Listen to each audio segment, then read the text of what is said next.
But to be a winner you must plan to win, prepare to win and expect to win. देखिए, एक सबसे बहुत बेहतरीन बात है, हमारे दिमाग में आए दिन जब हम समाचार पत्र उठाते हैं, अभी हमारे राजस्थान के अंदर तो पूरा माहौल बना हुआ है 7-8 दिन से। एक एग्जाम हुआ था यहाँ पर तृतीय श्रेणी शिक्षकों का, जिसके अंदर 26 लाख लोगों ने फॉर्म भरा था, लगभग 23.5 लाख लोगों ने परीक्षा दी। अब एक सवाल ऐसी भीड़ को देख करके मन में उठता है कि जब इतने सारे लोग परीक्षा के अंदर बैठने वाले हैं तो फिर मेरा क्या होगा, है ना।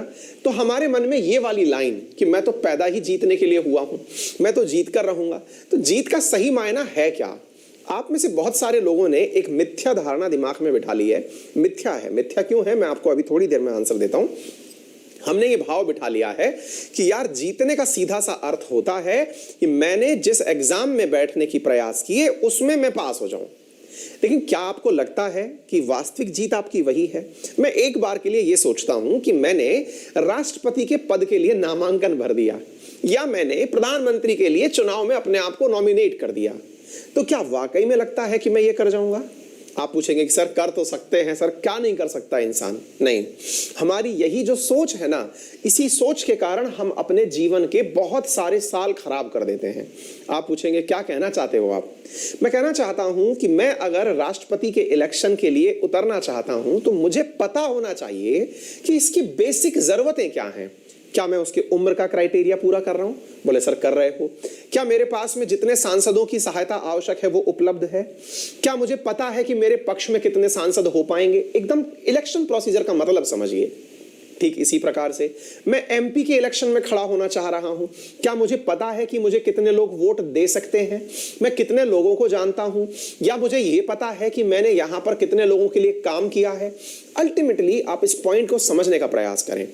हम लोग सपना चाहे जो डिसाइड कर लें, लेकिन जब तक हम खुद के बारे में एनालिसिस नहीं रखते कि हमारी ओरिजिनल स्थिति क्या है, तब तक हम अपने सपने से निरंतर दूर ही रहते हैं, एक फ्रस्ट्रेशन के भाव में ही रहते हैं।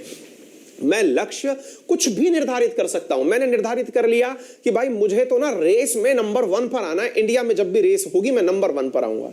लेकिन क्या अंकित अवस्थी आप 100 मीटर भी दौड़ सकते हैं।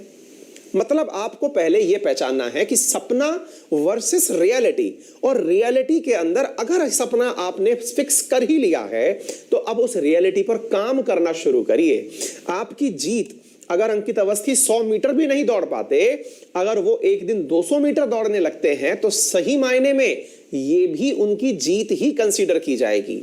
हम लोग क्या मान लेते हैं कि जिस दिन मैं दुनिया टॉप कर दूंगा, नंबर 1 आ जाऊंगा, उसी दिन मैं विनर कहलाऊंगा। नहीं भाई, आपका कंपटीशन किस लेवल से है, आप उससे आगे निकल रहे हैं, that is your win.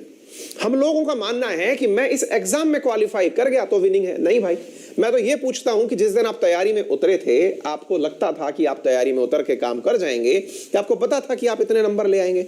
Answer जी नहीं। अब आपने रोज पढ़ते पढ़ते पढ़ते पढ़ते लेवल इंक्रीज किया है। बोले किया है। आप जीत रहे हैं, आप जीत रहे हैं। एक दिन उस लेवल को भी क्रॉस कर जाएंगे। बस आपका ग्राफ इसी प्रकार से रहना चाहिए।